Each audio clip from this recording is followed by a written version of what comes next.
Hey guys, and welcome back to my channel.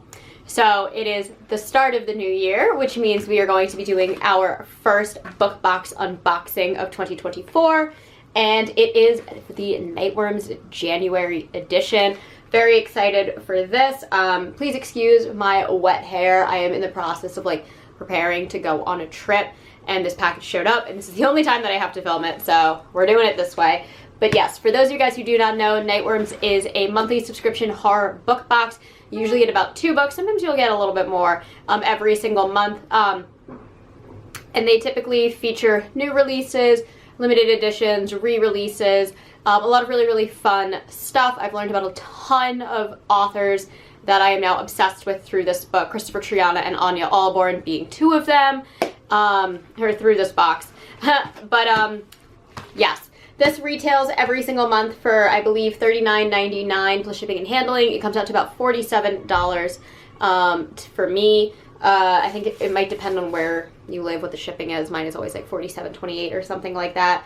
Along with books, you will get little goodies. You get a bookmark every month. You get something to drink, like a tea or a coffee, a hot chocolate sometimes. And then stickers and magnets. It's very, very fun. I love it. It does put the books forward though. And they tend to have really, really, really good selections in here. Been subscribed to this box since April of 2020, and I do really enjoy it for the most part. So let's open her up and see what we have. Now, I did see the spoilers for this month, but I don't remember what they are because they weren't books I had heard about previously. But I do check the spoilers every month, and here we have our little goodie bag with the little Nightworm sticker on it. Okay, so this month's theme is Lost Souls. And we get this awesome bookmark with this little Grim Reaper in the woods moment going on. I love these bookmarks. They're so fun. They're all done by the same artist, so they all look like a cohesive set when you have them. Let's see, then we get Lost Souls Book Club. We have a really nice thick sticker here with also a Grim Reaper, and this time he's reading a book. We get a magnet that says Mug of Souls, and it kind of reminds me of Hades and the Disney Hercules film, what his underworld looked like, but in coffee. We get a signed book plate for one of our books, our spoiler card, and then we get tea from Crooked Crows, which we have gotten from before. I really, really like this company. I love their branding. I think it's really pretty. And this is Nightworms Winter Brew.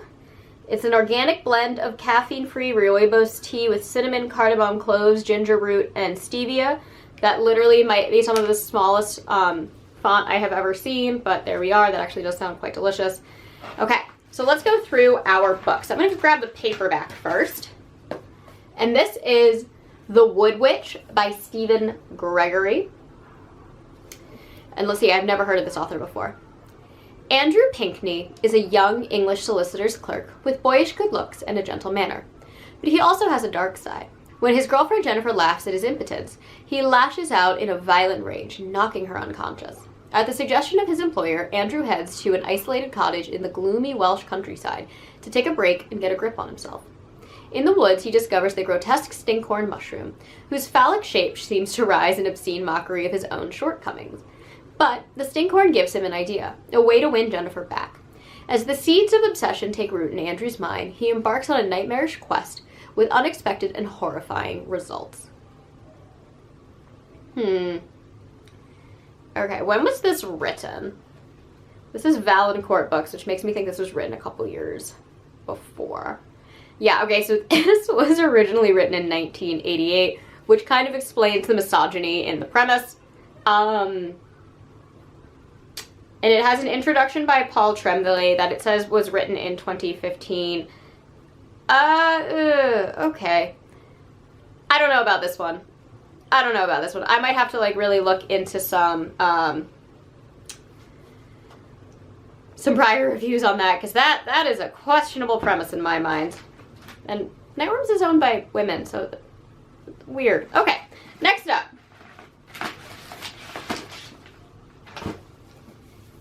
We also get Where the Dead Wait by Allie Wilkes, which is such a close name to Annie Wilkes that I love that. She's a horror author. That's great. It's a very, very nice cover. It's very creepy.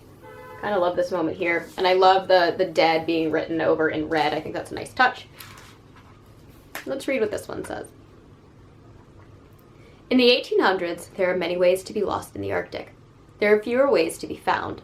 But a disgraced sea captain must search for a missing shipmate and his own redemption amidst icy threats from within and without. In Bram Stoker Award-nominated author Ali Wilkes' chilling polar gothic novel. Okay. William Day should be an acclaimed Arctic explorer. But after a failed expedition in which his remaining men survived only by eating their dead comrades, he returned under a black cloud. 13 years later, his second-in-command, Jesse Stevens, has gone missing in the same frozen waters. Perhaps this is Day's chance to restore his tarnished reputation by bringing Stevens, the man who's haunted his whole life, back home. But when the rescue mission becomes an uncanny journey into his past, Day must face up to the things he's done. Abandonment, betrayal, cannibalism. Aboard ship, Day's command is tested by unwanted passengers.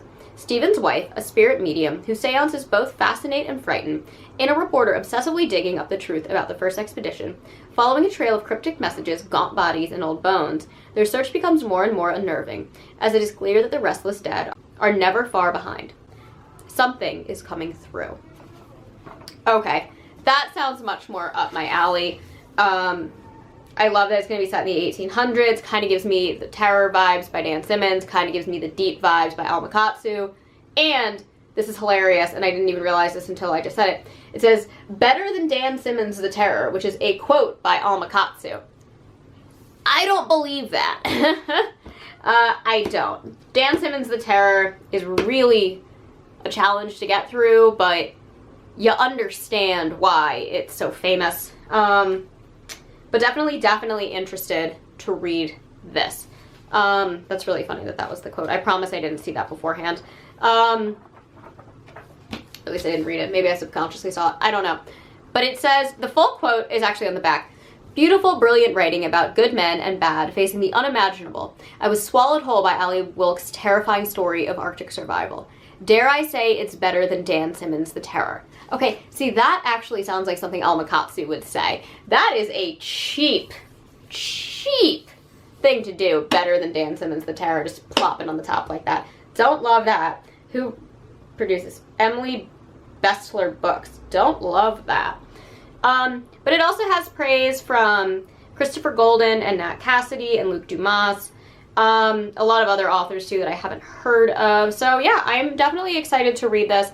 It's getting a lot of high praise, it seems, so let's see if it's absolutely worth it. Alright, we'll go through our little spoiler card.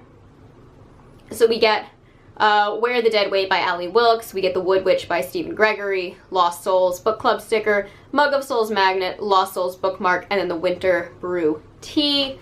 I am assuming this is Ali Wilkes' book plate. I don't know if Stephen Gregory is still alive, since this seems to be a republishing of this book. I am really confused as to why this was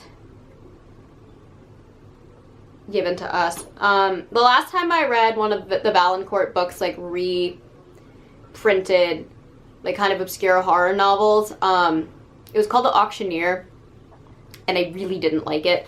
So I'm definitely hesitant with this, especially because of the premise.